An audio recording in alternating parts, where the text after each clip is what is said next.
So I want to speak about, really the relation between the Arab world and South Asia, and partly this is going to be kind of a survey, just to give you a sense of the kind of modalities of connections that have taken place, across, basically a deep historical time, and just vignettes and impressions. And as a way to suggest that artists today who are, contemporary artists who are working today are also to one degree or another aware and in a sense mobilize and amplify and mine these relationships and connections. So just to orient ourselves from the map, of course you see South Asia, which is on the right side of the map, okay, and part of the Arab world that you see here, okay. So the Middle East today is, of course, a highly uneven and divided region marked by linguistic and national fissures. Among the Arab world, Iran, Turkey, and other countries. The Arab world, the term itself consists of some areas with smaller populations that are peaceful and prosperous, while others that are riven with violence and insecurity. Many social divisions also exist even within individual countries. We all know that, of course. Whereas in South Asia includes 3 countries with large populations, which would be Bangladesh, India, and Pakistan, along with nations of Afghanistan, Bhutan, Sri Lanka, the Maldives, and Nepal. South Asia has a tremendous diversity of peoples, languages, cultures, and religions. It continues to suffer from human development indicators that lag actually behind the Middle East in general. Okay, and while seemingly democratic for the most part, there is nevertheless considerable unevenness in levels of freedom, prosperity, and levels of kind of peacefulness and unrest within each of the South Asian nations. The contingency of marking these 2 regions by their geographic labels, the Middle East and South Asia, needs to remain foregrounded. These terms have specific modern meanings as well that were sedimented over the course of the 19th and 20th centuries and were shaped by the processes of European colonialism and imperialism, Cold War framings, the rise of nationalism, and the forces of global capitalism and institutional formations of biopower and nationalism. These concepts are by now historically freighted, and one cannot simply start from a tabula rasa. This is even more the case when existing national and international social and political structures continue to reinforce some of these categories. The present age of real-time and immersive social and electronic media has brought remarkable new opportunities for disparate individuals and groups to come into meaningful contact. But it has also arguably served to evacuate a sense of deeper historical connections between these 2 regions. This presentism of our consciousness powerfully suggests that these existing national borders and conditions of social division and stratification between and among the regions of the Middle East and South Asia appear to be inevitable. But an uncritical adherence to upholding neoliberal social and political structures by mainstream media and state discourses disables us from possibilities that can be activated in our imagination, which I understand as one of the basic principles of any thoughtful artistic endeavor. The relation between modern and contemporary art of South Asia and the Middle East can thus be better understood with a sense of how these practices unfold in a deeper historical framework, as the predicament of these societies are not delimited to our brief lifetimes.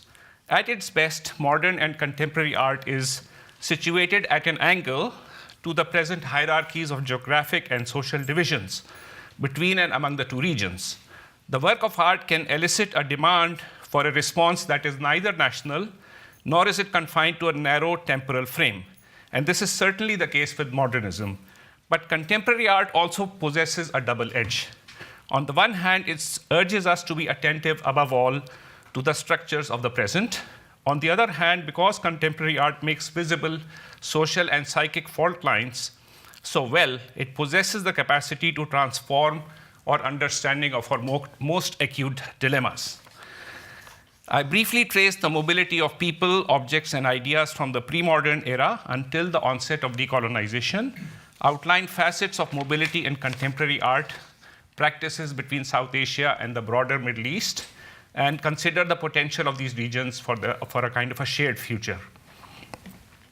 South Asia and Middle East have been imbricated in a dense ensemble of exchanges over its long history. These linkages venture as far back as the beginning of recorded civilization that began in Mesopotamia in the 4th millennium BCE, and which had affiliations with developments further east in the Indus Valley civilization, located in present-day Pakistan and India.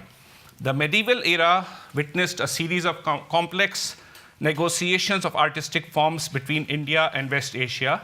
The Indian Ocean, of course, has been an active era of exchange and trade since at least the Roman era. By the 2nd millennium, movement of goods, peoples, and ideas across its basin between East Africa, West Asia, and South Asia was widespread and has been vividly evoked in Amitav Ghosh's novel, In an Antique Land. The anthropologist Anseng Ho has tracked the movement and activities of Hadrami Yemenis across the Indian Ocean over the past 5 centuries. And art historian Nancy has studied the effects of trade on the architectural forms of the port city of Mocha in Yemen during the early modern era. One must also remember that India has been a major producer and exporter of textiles.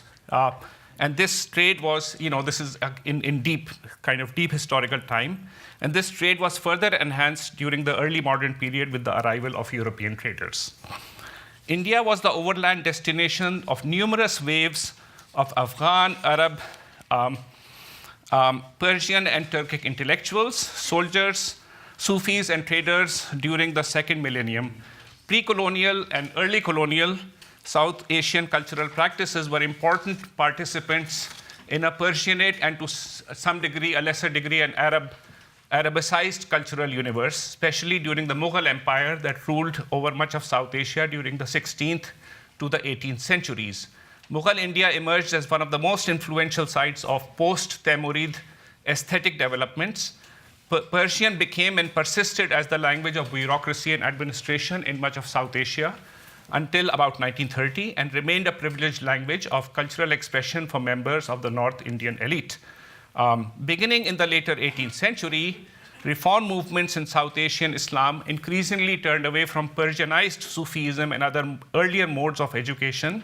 And starting with the mid-18th century, translations on a massive scale of Arabic, Persian, and English classical, religious, and secular texts into Urdu printed book forms, and the creation of new educational institutions were undertaking. Reformist movements that I also identified with Arabicized rather than Persianized forms of Islam came about and developed new modes of ethics and observances of religious and secular life under the institutional and juridical framework of colonial modernity. Since the later 19th century, better communication about the conditions of Muslims in other regions of the world, especially those under the subjects of British imperialism and the increasing ease of travel under British rule, helped to give rise to a reformulated transnational pan-Islamic consciousness. An exemplary figure in that is Jamaluddin al-Afghani, which created new imaginative and affiliated linkages among South Asian Muslims with the Ottoman Empire, Egypt, and other areas. The poet Muhammad Iqbal's a powerful articulation of a pan-Islamic universalism during the first half of the 20th century exemplifies an important expression of this transnational geographic projection. In addition, Shia pilgrimage and patronage from South Asia has been very important for intellectual and social developments in the areas of southern Iraq, for example. And one must also not forget that the British colonial army included a very large contingent from India, which was deployed in various arenas in the Middle East during the first half of the 20th century. Post-war decolonization engendered the rise of artistic modernism in the Middle East, North Africa, and South Asia, the so-called Minasa region. The challenges that decolonization posed for culture this is Abdur Rahman Chughtai. He developed he was part of the revival of miniature painting. This is a work based on Muhammad Iqbal's poetry called Lament for Baghdad. This is not 2000. This is not the 2003 lament for Baghdad. This is the 1258 lament for Baghdad. Okay, okay. Post-war decolonization engendered the rise of artistic modernism in the Middle East, North Africa, and South Asia. The challenges that decolonization posed for culture in Asian and African regions, formerly under direct or indirect British rule, were especially acute in the following 2 decades, in the 2 decades following the 50s. A profound and intensive search for new artistic languages began at the time, which would seek to recover expressivity that had been repressed under colonialism, but that would also actively produce a new modern culture. As I have argued elsewhere, artists working in the diverse regions, in this kind of large and diverse region, which could extend from North Africa to South Asia, contributed to a movement that transformed aspects of Arabic calligraphy into modernism. And they did this with some irregular contact or less contact with each other necessarily. Sensitive to a renewed concern with the abstract and expressive possibilities of the Arabic script, the script was now imbued with figuration and abstraction to a degree that resisted a straightforward or literal or narrative meaning. Ibrahim al-Salahi from the Sudan, Sadiqain in Pakistan, Charles Hussain Zandarudi in Iran, Shakir Hassan Ali Said in Iraq, and many others participated in this extended project. Artists from these regions traveled to Europe to study there or were exposed to print, to early 20th century modernism through print media associated with the School of Paris, and with later avant-gardist movements such as letterism, art brut, and art informal, which were far more compelling modalities to them than older perspectival and realist European academic styles. The relation between national and regional lineages and the experience of diaspora also needs to be taken into nuanced account in making this argument. So, for example, Ibrahim al-Salahi, who is from the Sudan, okay, and Anwar Jalal Shamsa, who is from Lahore, from Pakistan, both studied at the Slate at around the same time, okay? And both of them attended lectures that were given by Ernst Gombrich, who talked about Islamic art as being purely decorative and so on. And both of them, partly as a response to those lectures, both of them began to think about, what it would mean to make art, which would include the problem of what to do with the script. So this is, you can see also some writing in the top right corner, okay?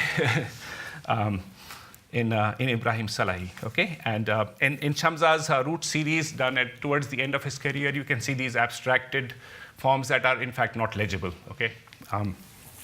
Okay, so the relation between national and regional lineages and the experience of diaspora also needs to be taken into account. It is in the diaspora that many such artists encountered the range and strength of Western artistic practices firsthand. They were able to visit museums, look at canonical works, which many of them had seen previously only in magazine reproductions.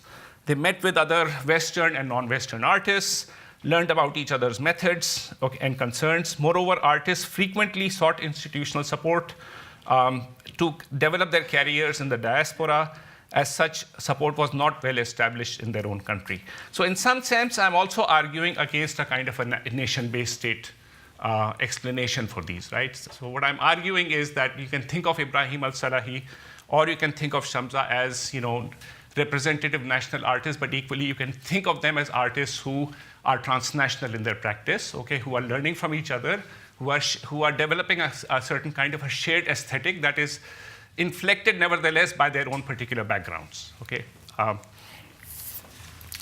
Okay, these artists have foregrounded textual, abstract, and calligraphic modes and evacuated iconic signifiers in their works. Rather than indexing specific meanings from textual sources, I would argue that this abstracted calligraphy indexes textuality itself. Its illegibility and its dialogue with post-cubist figuration and its non-ornamental renderings re-territorializes the Arabic script, foregrounding its discursive nature, while also making its aesthetic permeable and much more open to the outside. Through that sustained practice, these artists have retained critical affiliations and differences from metropolitan modernisms that were not merely local or national, but gestured towards imagining a broader community of interests. These broader regional affiliations were aesthetic as well as social and political. For example, at the invitation of the Arab League, the Dhaka-based artist Zainul Abidin met with and created a series of sketches of Palestinian guerrillas and refugees in 1970. Okay, now let's come to the present. The United Arab Emirates has emerged as a key site for patronage and circulation for contemporary South Asian art, especially from Pakistan and other countries as well. But in Pakistan, where people have difficulty visiting because sometimes the conditions are not are disturbed. The Guggenheim Abu Dhabi project, would be one example of which has been developing a contemporary global focus, one that tries to make sense of its term from its specific geographic and cultural location. Many galleries in Dubai routinely exhibit South Asian contemporary art, and in Abu Dhabi, an annual event for the entire region not only exhibits Art Dubai, Art Dubai, an important annual event for the entire region, not only exhibits contemporary artists, but has also mounted insightful exhibitions of South Asian modernist works. The Dubai-based Abraj Group Art Prize focuses on supporting artists from the Minasa region and beyond. Sharjah has adopted a less commercial approach of sponsorship, as exemplified by the Barjeel Art Foundation, the Sharjah Art Foundation, and its landmark event, the Sharjah Biennial. An example of support by the Sharjah institutions can be made out in the careers of the Lahore-based miniature artist Imran Qureshi, who often now works on large-scale site-specific projects, such as his project for the Sharjah Biennial in 2011, titled "Blessings Upon the Land of My Love," okay, and based on the poetry of Faiz Ahmad Faiz, in which there is in the poetry of Faiz Ahmad Faiz there is the symbolism of blood is and foliate forms of flowers is powerfully brought together. But which brings together the connotations of beauty and violence in a manner that characterizes not just the disturbed state of affairs in Pakistan, but increasingly many parts of the contemporary Middle East as well. Subsequently, the artist was invited by the Metropolitan Museum of Art in New York to recreate this project on a rooftop commission. Imran Qureshi's project must also be placed in an arc of his site-specific projects that he has been developing for over a longer course of time, which include his participation in the 2006 Singapore Biennial, in which he worked on the facade and the architectural form of this mosque in Singapore, and the work is titled "Wuzu" or "Abolition." Gesturing towards practices of ritual kind of cleansing before the prayer, but also the sense of how this the notion of this everydayness of this flow is both an everyday reality for people who are involved in going to this mosque and praying, but also something that is that has a kind of a transcendent kind of dimension. Okay. And more recently, in his project for the Aga Khan Museum in Toronto, where his practice also, where one can see his practice. He's trained as a miniature painter, but now his relationship to his practice as a miniature painter is also coming into an interesting dialogue with action painting. Okay, so the question of scale here becomes important. Okay. Another significant and extended project that the Sharjah Art Foundation has supported is the archival and media-based research of the Mumbai-based artist group camp, which has been investigating present-day trade across the Indian Ocean by Indian sailors plying boats made in the ports of Kutch in western Sindh. So this is a map of actually the Indian Ocean, but it's kind of put sideways, okay? So you can see, let me see, okay. So Bombay is way up there, okay? It's actually on the top where it should be on the east, okay? So you have to kind of rotate this map 90 degrees in your mind to be able to make sense of it, right? And but the idea is that right next to Bombay is the port, the ports of Kutch, and that's where you have basically boats that are made which go to Sharjah and to the Gulf region, pick up goods from there, and then transport these goods to various cities across the Indian Ocean, okay, which include Tehran, which includes cities in Iran, which includes Karachi, which also includes parts, the coast of East Africa, okay.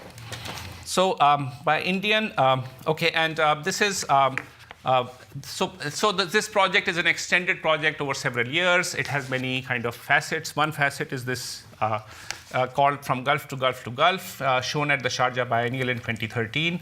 And this is a presentation of some of the work in outdoors right by the Sharjah Creek. The artist is actually sitting right next to the little, one of the artists is sitting right next to that little boy or girl, I guess, in the checked, okay, clothing. Okay. Significantly, the importance of this mobility is not visible to those who view globalization strictly as a top-down project enacted only by nation states or by transnational corporations. Not only do the findings of camp recover memories of this of the earlier trade networks in the Indian Ocean, across the Indian Ocean, they also remind us that the nations and regions under South Asia and the Middle East rubrics do not function so neatly in everyday encounters by multifarious individuals and groups on the ground. So the project is, the film called From Gulf to Gulf to Gulf traces the making of boats in the Gulf of Kutch, takes it, follows the boats as they come to the UAE, okay, and then also splices their own footage with the footage of actually the sailors themselves who are making, who are on the boats, and while they are on the boats journeying, they are making cell phone videos. So it's so the film is a kind of an assemblage, okay, of this, which creates a kind of a narrative. And these are just some stills. These are actually the shots from the cell phone videos, okay? An example of the kind of, another aspect of this project is the kind of the bill of goods or the wharfage or the loading, or the packing lists, if you will, okay, of the or the wharfage documents that are filed by the by these boats, and you can see the kind of that even things like cardamom and fish nets, okay, and rice and tires, okay, are being, and kettles. So macaroni, okay, very ordinary things that are actually being supplied to places like Somalia, where normal trade cannot take place. Okay, so this trade that is seemingly invisible if we look at globalization from the above is nevertheless very important for many parts of the Indian Ocean, which is actually sustaining exchange and trade. Okay, but we just need to be kind of attentive to that. Okay, 2 minutes? Yeah. Okay. I cannot resist mentioning an exhibition currently at the Mosaic Rooms in London by the artist Katia Kameli. Stream of Stories traces the spread of Panchat Tantra, a Sanskrit collection of animal fables, widely translated into Arabic, such as the Kalila wa Dimna stories, in Persian and in European languages. And the storyteller, also shown at the Mosaic Room, commissioned for the 2012 Marrakesh Biennial, is a video of a professional storyteller in Marrakesh who narrates the story of a 1964 Bollywood film, Dosti. Okay, so this is an artist actually looking at Bollywood as a contemporary form of stories that are being exchanged. 1 minute? Okay. The works by Kant, Kameli, and Lawrence Abu Hamadan, which you see above, also suggests how the proliferation of media technologies and cultures is reshaping expression at both the artistic, elite, and popular levels, and including kind of an increasing possibility of subaltern domains becoming visible through popular culture. Okay, so the present era that is already some 3 decades old has witnessed the long-term presence of millions of South Asians, white and blue-collar workers in the oil-rich regions of the Middle East and North Africa. This has by now resulted in an entire generation of South Asian artists who were mostly brought up outside of South Asia, but who are not citizens of their countries of residence in the Middle East. Many political developments in the Middle East also find contested popular visual expression in South Asia, such as the massive circulation of posters of Saddam Hussein that were circulated during the first Gulf War, etc. Because of intensified global exchange, residency, travel, and exhibition opportunities available today, one might expect deeper contacts between artists and institutions of South Asia and the Middle East. Nevertheless, the energy pulsating in proliferating frameworks, networks of artistic mobility do not move multidirectionally, since political stability, availability of patronage deeply impact these flows, as does the perception of artists and institutions of the continued importance of engaging primarily with the Western art world. It is not an exaggeration to state that relatively fewer artists from the Middle East have traveled to South Asia or are well aware of developments there.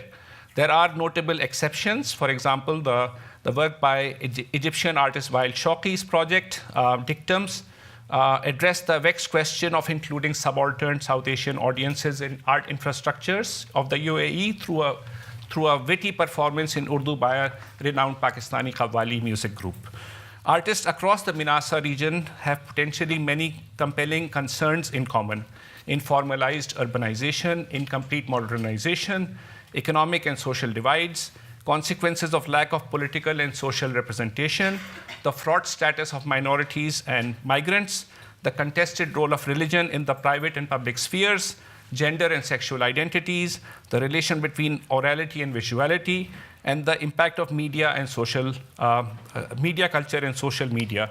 It remains, therefore, to support thinking and practices that venture beyond nation states and regional closures, and which activate imagination in multiple ways that do not necessarily require Europe or the West to serve as a master referent. This is already happening, as I noted above, but also there are newer ventures coming up, such as the Kochi Biennial in India, where Middle Eastern artists have exhibited along with South Asian artists.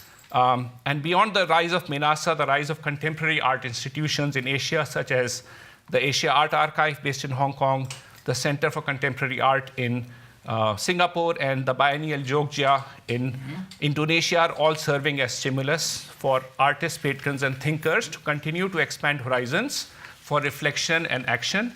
But of course, much more needs to be done. Thank you.